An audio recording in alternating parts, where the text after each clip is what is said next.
عورت اور مرد کی سوچ میں یہ فرق ہے کہ مرد آنے والی کل کا بھی نہیں سوچتا اور عورت اس کے ساتھ جنت میں جانے تک کا سوچ لیتی ہے۔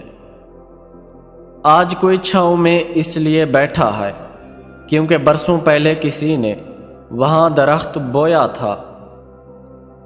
کتنی خوش نصیب ہوتی ہے وہ محبت جس کو پانے کے لیے ایک انسان خدا کے سامنے سجدوں میں گر جاتا ہے۔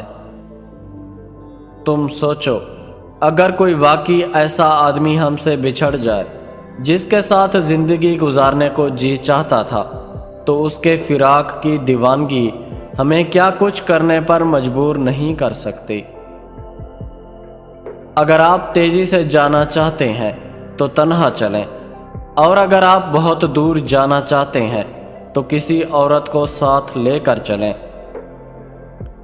حسد سے بچو، کیونکہ آسمانوں میں سب سے پہلے اسی گناہ سے اللہ تعالیٰ کی نافرمانی ہوئی۔